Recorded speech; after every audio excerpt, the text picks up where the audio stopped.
The mainstream media's refusal to cover Donald Trump's cognitive decline and the Republican Party's refusal to act on it has left us in a dangerous place where Donald Trump is now threatening nuclear war on Truth Social. This is the scariest, most terrifying post that Donald Trump has ever made, and that is a high bar to clear. But we are on, and this is no exaggeration, the verge of World War III. Because Donald Trump is so deranged and so unaccountable by anyone around him. That is the truth. Donald Trump is in a deep state of cognitive decline. He is already the most insecure man on the planet, and that has only been exaggerated by his cognitive state. He is lashing out in a war that he is losing, trying to find a way to win in any way possible. And that means eliminating, in his words, an entire civilization. It is why a Republican is finally calling for the 25th Amendment. We are going to get into it after Donald Trump's post, which is the most disturbing thing he's ever said.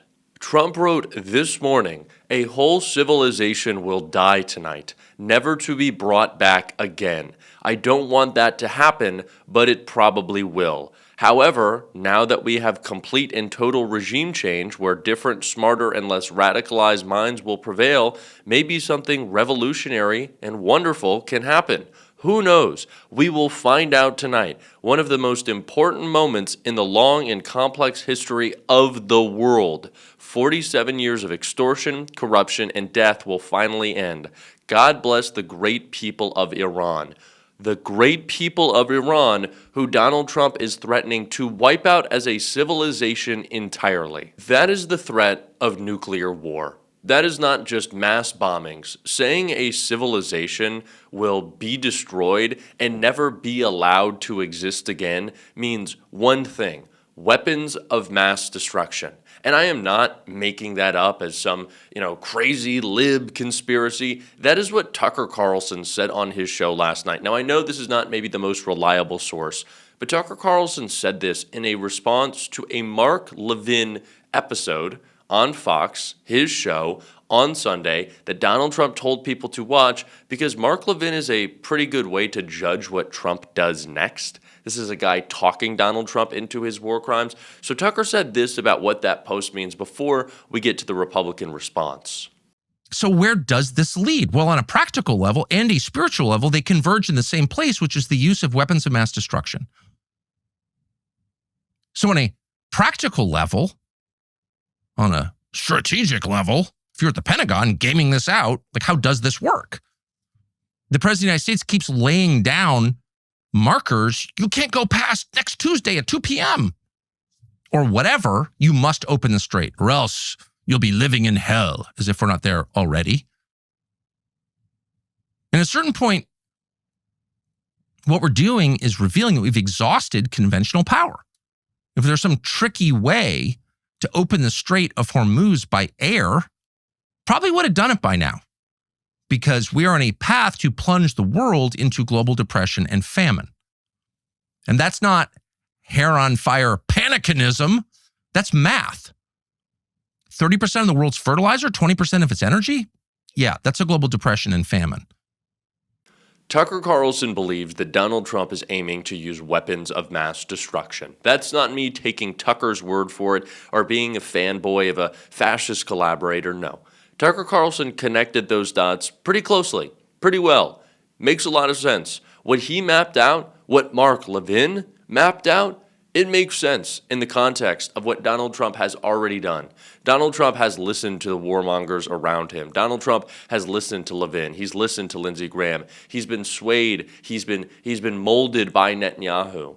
Why would anyone believe that this isn't exactly what Donald Trump would be threatening? This is an irrational, out-of-touch person who does not care about committing war crimes, who does not care about massive life loss, who does not care what this would spark next. And in fact, everybody who can control Donald Trump, and two world leaders come to mind, Putin and Netanyahu, don't they want this? Doesn't Netanyahu want Europe to distance itself from the United States as Israel becomes our only ally if Donald Trump were to start a nuclear war that would also pin China, Russia, and Iran against us? Doesn't that set things perfectly up for Putin?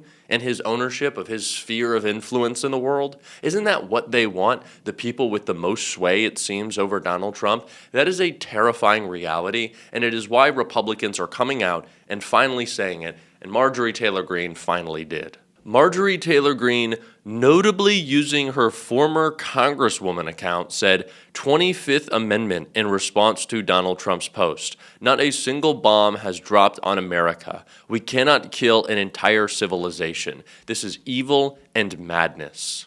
Marjorie Taylor Greene is right. And I am very disappointed that Marjorie Taylor Greene and Tucker Carlson have been the loudest voices opposing Donald Trump right now. There have been many, many Democrats, Chris Murphy, Yasemin Ansari, who we've seen already call for the 25th Amendment, who have easily come to the conclusion that Donald Trump is out of his fucking mind, who has lost it, who is losing control of this war and will do anything that will harm the entire planet to get it back. That is clear. And so thank God we do have Democrats like Ro Khanna. We do have Democrats like AOC or Bernie Sanders standing up to this conflict, but there are not nearly enough. And I know that I should also be critical of the Republican Party for allowing this to happen, but of course they have allowed this to happen. They are spineless, they were cowards, they are in a cult. We need Democrats to be as loud as possible in opposing the destruction of the entirety of a civilization. And by the way, it's not just Marjorie Taylor Greene saying this. I want to get to another Republican in just a second. But I have to point out that Democrats were kind of coaxed into at least giving some public support for what Donald Trump was doing at the beginning of this war. Because they were asked, well, don't you support the liberation of the Iranian people? Aren't you so glad that the Iranian people aren't living under an oppressive regime? Isn't that a big win for Donald Trump? And some of them said yes. Some of them bought into it. Some of them got duped. No, of course you shouldn't be, because Donald Trump wasn't doing this to free the Iranian people. This wasn't about little girls and women. Donald Trump bombed a little girl's school. It wasn't about democracy. It wasn't about nation building. It wasn't about values of the West coming to Iran. No. This was about Donald Trump doing what Netanyahu has always wanted, starting a massive region destabilizing conflict and wiping out an entire group of people. So no, do not fall for those lies that it was about liberation and we should at least celebrate Mr. Trump for that. Never give him any ground. It will always come back to bite you. There is always something bigger happening. And it is why, right now, is the time to oppose this war.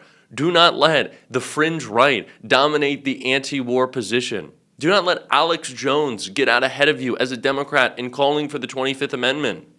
How do we 25th Amendment is asked? The problem is to get the 25th Amendment is harder than impeachment. You have to get 2/3 of the House and 2/3 of the Senate. So what do we do? Tackle Trump and pretend, let him pretend he's president and publicly report that he's going through a health issue and Vance take over. It literally needs to be something like that. It's that bad. Fucking Alex Jones. Every single Democrat in Congress needs to be calling for the 25th Amendment right now. You cannot get outflanked. Not even just from the political side of things, but morally. This is a moment to stand up and say, if the President of the United States is seemingly threatening nuclear war, maybe we need to do everything in our power to stop it.